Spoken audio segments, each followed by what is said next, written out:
Mes très chers compatriotes, l'année 2019 qui s'achève a été pour nous, Congolaises et Congolais, une année de tragédies diverses.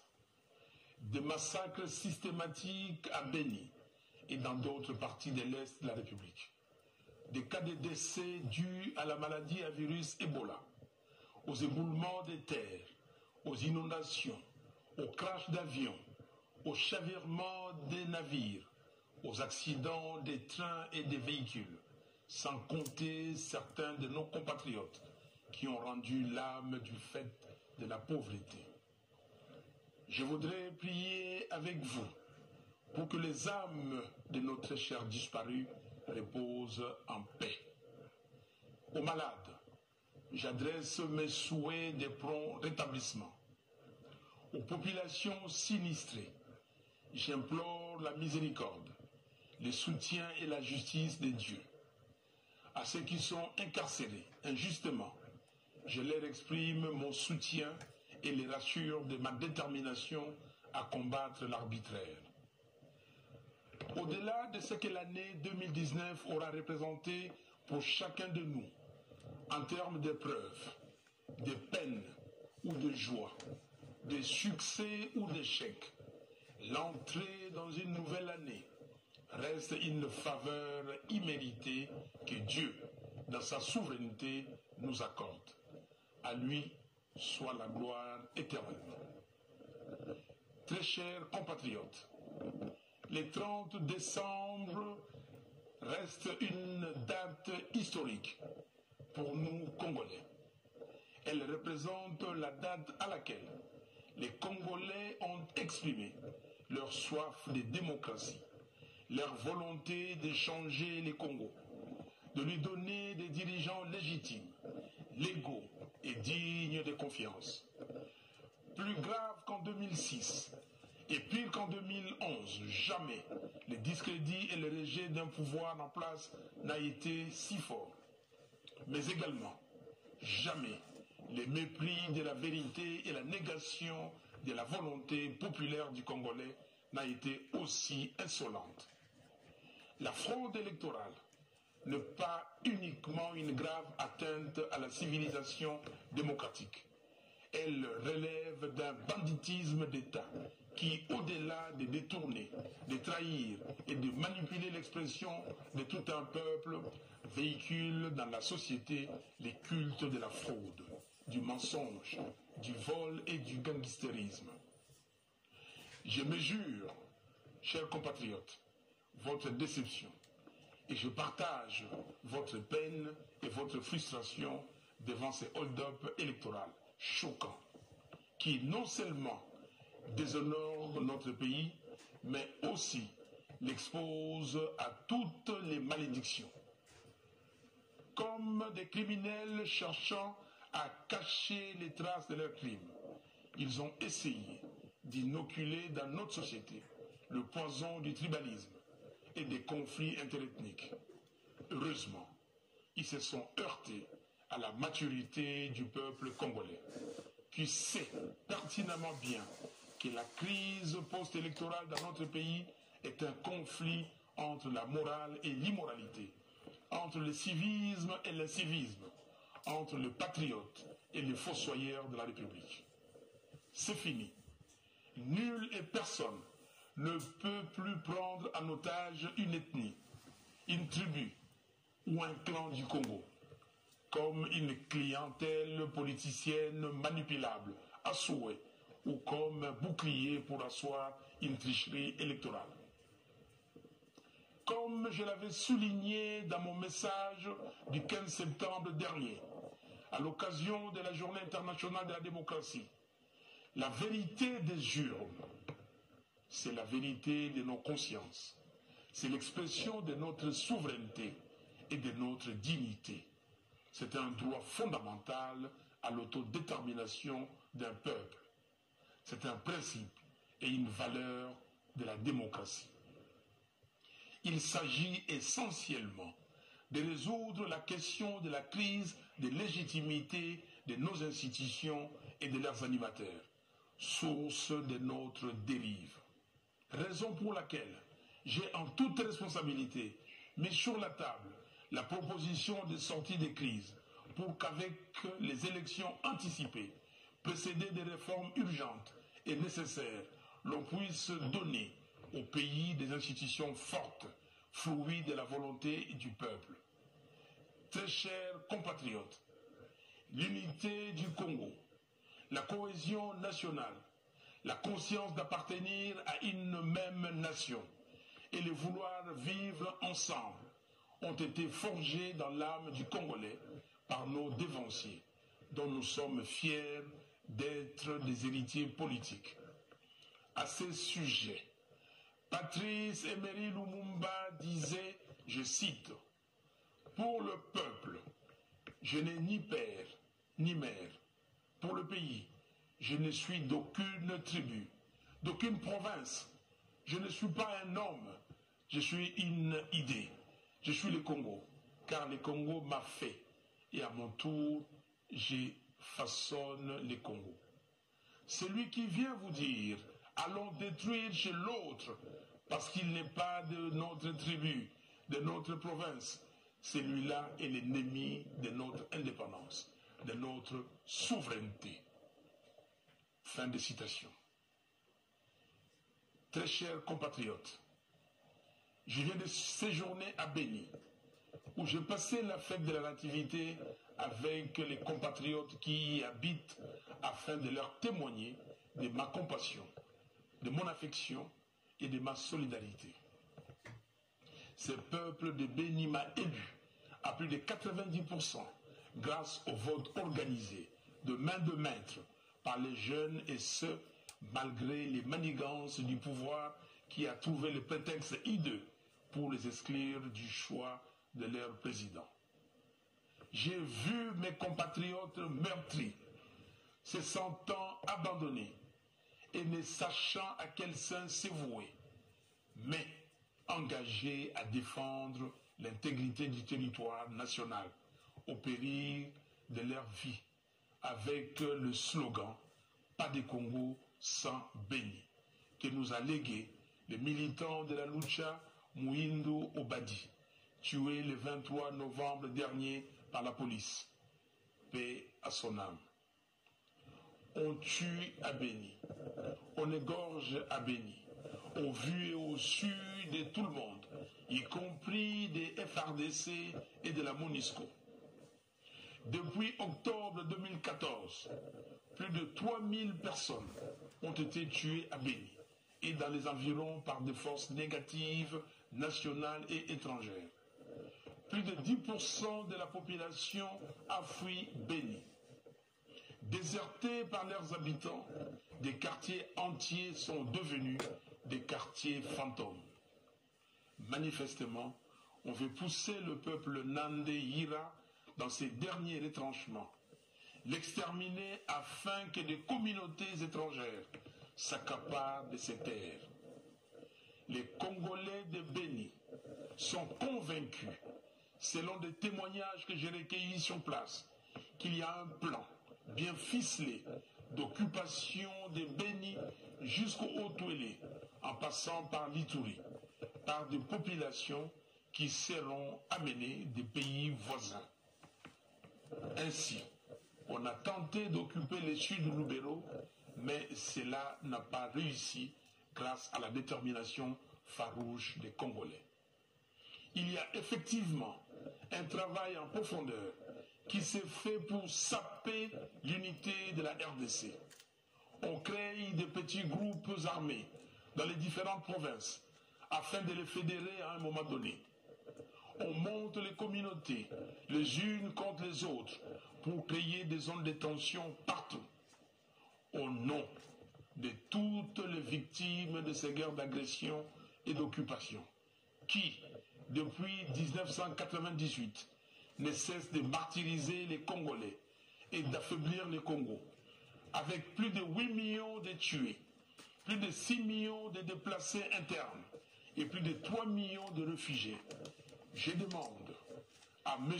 Félix Tshisekedi Tshilombo de dire la vérité et toute la vérité sur les deals qu'il a signés avec M. Joseph Kabila. à tous les pays épris de paix et de justice, je leur demande de reconnaître le génocide du peuple Nandé Yira.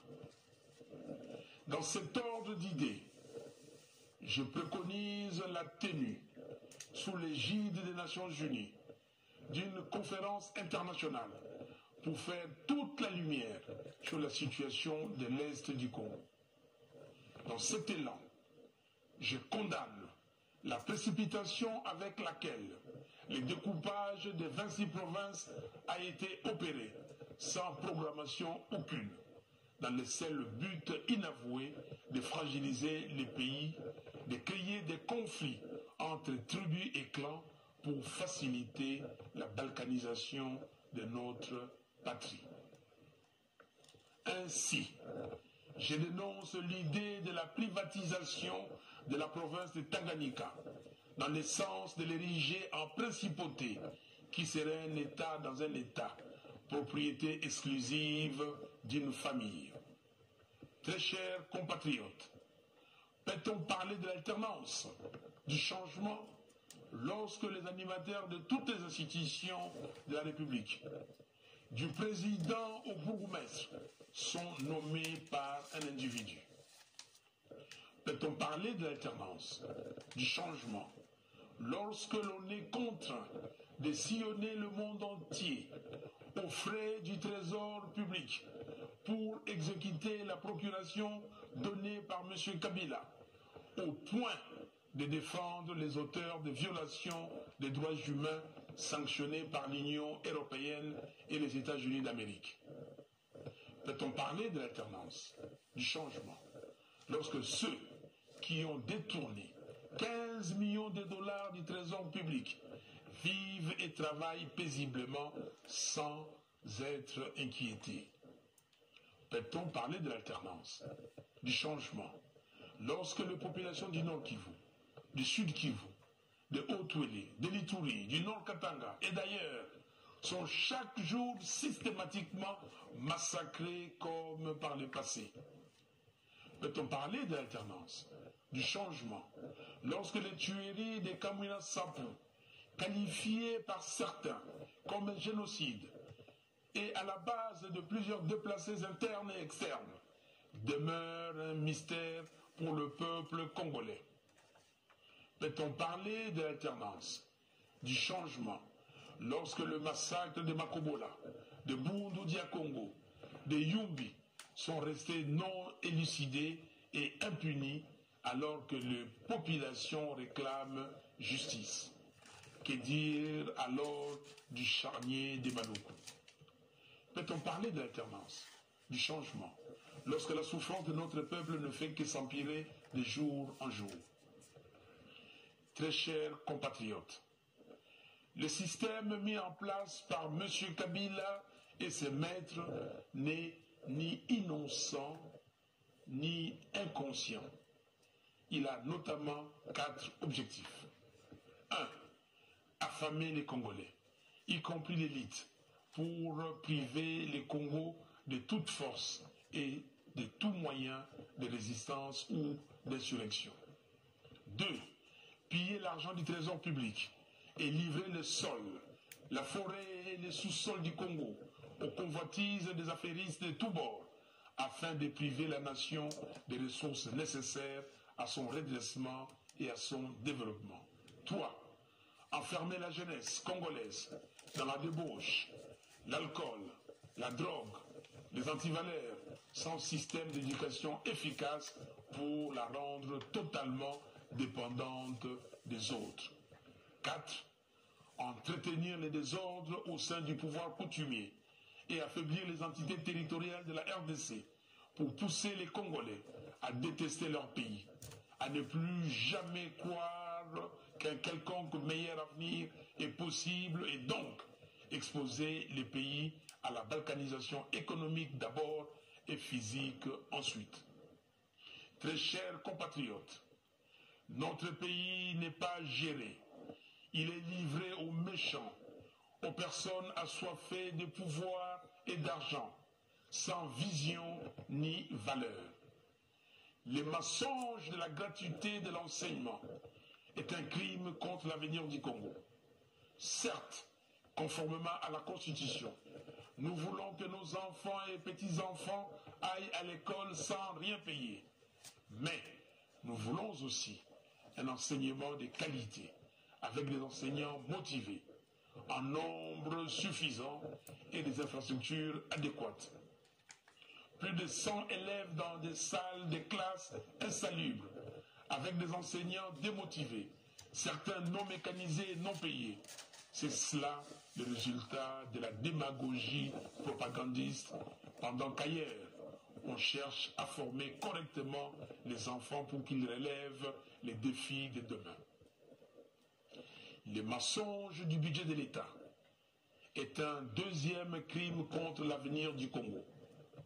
L'État congolais, avec toutes les ressources naturelles dont regorge le pays, est incapable de générer 10 milliards de dollars de ressources à cause de la corruption et du pillage organisé.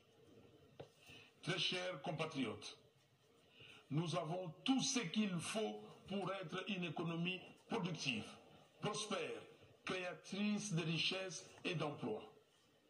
Mais ce qui tue notre pays sur le plan de la gouvernance, c'est les cancers de la corruption et du pillage des deniers publics.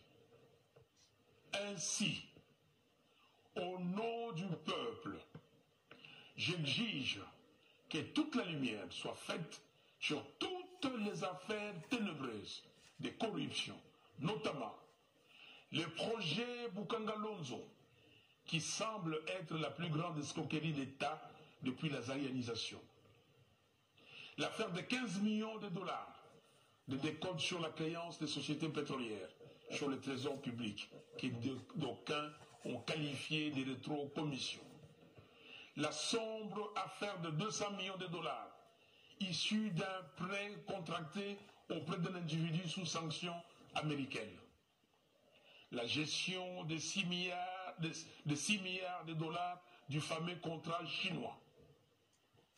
La gestion du projet hydroélectrique de Boussanga, dans la province de Lualaba, particulièrement sur le prêt de 328 millions de dollars accordé au gouvernement de la RDC par les groupements d'entreprises chinoises et le rôle de l'entreprise privée Congo Management dans les 10 projets. La gestion de l'Agence pour le développement et la promotion du Grand Inga, qui gère le projet Inga 3 en toute opacité et sans mécanisme de redevabilité, avec un risque d'endettement excessif du pays. Les procédures de passation et financement des marchés relatifs aux travaux de 100 jours. La mine en construction de Kamoa Kakula à Kolwezi, qui regorge un potentiel de 50 millions de tonnes de cuivre, représentant une valeur de 310 milliards de dollars au prix actuel du cuivre. Ces gisements viennent ainsi consolider le potentiel à vue de la filière cuivre de notre pays, qui passe à 120 millions de tonnes de cuivre, ce qui représente à l'heure actuelle une valeur de 750 milliards de dollars. À ces chiffres, il faut ajouter 6 millions de tonnes de cobalt qui accompagnent le cuivre dans certains gisements du Grand Katanga. Au prix actuel de 32 500 dollars la tonne, cela représente une valeur de 200 milliards de dollars. La mine souterraine de Kipushi, qui accuse les ténèbres en zinc, le plus riche du monde, 35% en moyenne, et qui contient 4 millions de tonnes de zinc pour une valeur de 9 milliards. Le gisement de lithium de Manono, qui se classe à l'heure actuelle au 2e rang mondial avec près de 7 millions de tonnes, soit une valeur de 85 milliards de dollars américains. Certains experts pensent même que le potentiel peut aller au-delà de 100 millions de tonnes. Les 350 millions de dollars ayant trait au fonds Vautour FG Hémisphère, créancier de la RDC, disparu dans une banque à Hong Kong. Très chers compatriotes, il y a plus de 60 ans, Patrice Emery Lumumba avait demandé aux Congolais d'agir dans l'unité, de rester debout afin d'assurer la grandeur de notre pays et de léguer à la postérité l'amour de la liberté. Il nous le redit en ces jours. Il n'y a que nous-mêmes, Congolaises et Congolais, et personne d'autre, pour mettre fin à toutes ces hautes trahisons commises par des filles et des fils du pays contre leur propre pays. Il n'y a que nous-mêmes, Congolaises et Congolais, et personne d'autre, pour mettre fin à toutes ces guerres qui, année après année, enferment le Congo dans les deuils et les désespoirs. Il n'y a que nous-mêmes, Congolaises et Congolais, et personne d'autre, pour mettre fin au règne de l'incompétence, de l'insouciance, de la médiocrité, du gangstérisme et de la banalisation, aussi bien de la corruption que du pillage de l'argent du trésor public au sommet de l'État. Très chers compatriotes, notre peuple se distingue d'une manière légendaire par son hospitalité, sa générosité et son caractère pacifiste. Seulement voilà, nos ennemis en profitent pour nous dominer et nous exploiter. Au demeurant, la culture de paix n'équivaut pas à la naïveté, au laisser-aller ou à la soumission. Comme en 1959, en 1992, en 1998, en 2004, en 2015 et à tant d'autres occasions, nous devons nous montrer vaillants et prompts à défendre notre dignité et notre patrie. C'est pourquoi, en ces jours mémorables, je lance un appel solennel à l'élite congolaise. L'histoire nous renseigne que c'est grâce à leurs élites que les différentes sociétés ont connu de mutations qualitatives. Devant les réalités sociales, économiques, politiques et sécuritaires qui sont les nôtres aujourd'hui, plus que jamais, notre pays a besoin de ces enfants qui se sont élevés en connaissance. Le pays vous attend. Quittez vos zones de confort aléatoires qui vous procurent des semblants de satisfaction égoïste. Indignez-vous de la souffrance de votre peuple et du plan machiavélique contre votre pays pour vous engager résolument dans les vrais combats. Celui de défendre la patrie et de bâtir une nation digne et prospère. Faites preuve d'audace, à l'instar de notre prix Nobel de la paix, le docteur Denis Mukwege, qui vient de ressusciter les rapports mapping de l'ONU. Aux serviteurs de Dieu, je vous exhorte vous aussi à sortir de vos zones de confort et à prendre véritablement soin des enfants de Dieu, sans ambiguïté, car un berger qui n'accompagne pas ses brebis n'est pas digne de sa vocation. L'évangile de Jésus-Christ est un évangile qui annonce, dénonce et avertit. Soyez des vrais sentinelles. À la jeunesse congolaise, n'acceptez plus que l'on vous utilise comme des faire-valoir par des politiciens véreux qui vous clochardisent d'abord et vous donnent ensuite des miettes de ce qu'ils prennent dans les caisses de l'État. L'avenir vous appartient et l'État a la responsabilité de créer pour vous un environnement qui permet à chacun de vous de vivre décemment et de rêver d'une vie meilleure pour vous et d'un devenir radieux pour le pays. Défendez le pays contre les agresseurs. Aux Congolaises et Congolais de la diaspora, je vous prie d'unir vos forces, vos intelligences et vos moyens pour venir en aide aux pays en danger.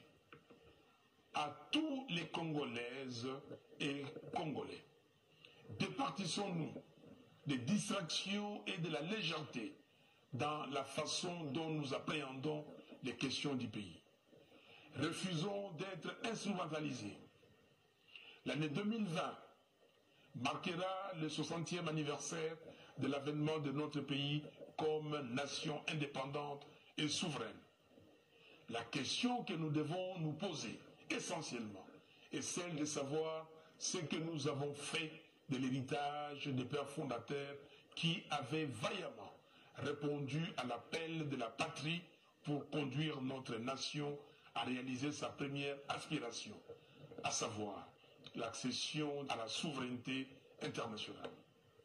Sommes-nous conscients qu'au-delà de notre résilience, de notre espace, que les États sont mortels? Ils peuvent en effet disparaître, se désintégrer par absence de vision ou par démission de son élite. Je demande instamment à ceux qui organisent des séminaires en vue de changer la loi foncière et permettre ainsi à certains intrus d'acquérir des terres à l'est du pays de renoncer à leurs projets macabres. Je presse M. Corneille Nangaa et la CENI de publier les résultats des élections présidentielles, législatives nationales et provinciales du 30 décembre 2018, conformément aux articles 68, 69, 70, 70 bis et 71 de la loi électorale. Ils n'ont pas d'autre choix que de se conformer. J'ai pris le président de la Cour constitutionnelle, M. Benoît Luamba, de dire la vérité, rien que la vérité sur la proclamation des résultats définitifs. À M. Félix Tshisekedi Tshilombo, je l'encourage à demander pardon au peuple congolais et à renoncer au deal qu'il a signé avec M. Kabila. Très chers compatriotes, la lutte pour la démocratisation de notre pays et de l'état de droit que nous menons ensemble depuis les années 1990, intensifiée à partir de 2015, n'est pas vaine. Elle est plutôt victorieuse, même si cette victoire n'est pas encore consolidée. Je salue tous les acteurs de la paix et les défenseurs de la démocratie pour leur engagement sans réserve à lutter pour le changement effectif du Congo. Je pense particulièrement au peuple congolais. À feu le président Étienne Tshisekedi d'heureuse mémoire, aux membres du comité laïque de coordination, CLC, aux jeunes des mouvements citoyens, la Lucha, Filimbi et autres, à l'Église catholique, à l'Église du Christ au Congo, à la société civile acquise au changement, ainsi qu'à mes amis et compagnons des luttes de la Mouka. J'exprime ma gratitude à nos compatriotes de la diaspora pour leur engagement et contribution inestimable aux efforts de démocratisation du pays et de solidarité nationale. Je m'incline une fois de plus, avec émotion et gravité, devant le sacrifice de nos martyrs qui sont morts pour la nation congolaise. Ils ont donné leur vie pour sauver la démocratie et sortir notre État de la tyrannie. J'ai une pensée particulière à l'endroit de tous ceux qui garderont longtemps les stigmates de la barbarie et de la dictature. Très chers compatriotes, voilà pourquoi nous devons plus que jamais réagir avec courage pour montrer au monde entier que nous sommes conscients de l'existence d'un plan machiavélique contre notre pays et nous sommes déterminés à les défendre.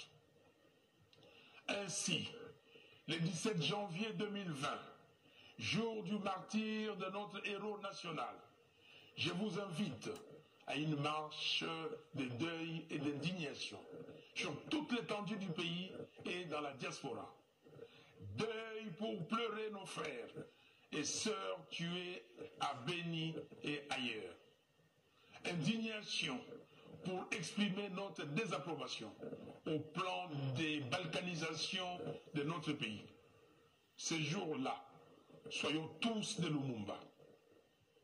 Bandeau blanc autour de la tête, nous marcherons pour dire au monde entier que nous sommes désormais réveillés, debout, déterminés et en marche pour sauver notre patrie en danger.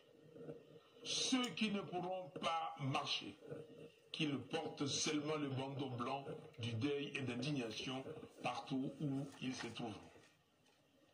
Les 12 et les 13 février 2020, nous organiserons un forum sur le thème « L'intégrité de la RDC ». Mes très chers compatriotes, je formule le vœu que l'année 2020 soit pour chacun de nous une année de paix et de sécurité, une année de bonne santé, de grande espérance, de joie et de réussite à la fois dans nos projets personnels et au service de notre cher et beau pays, la République démocratique du Congo. Je décrète l'année 2020, l'année des libérations de la République démocratique du Congo. Nous ne serons jamais, jamais alors jamais, esclaves de qui que ce soit. Réveillons-nous. Que Dieu bénisse la République démocratique du Congo et son vaillant peuple. Bonne et heureuse année 2020. Je vous remercie.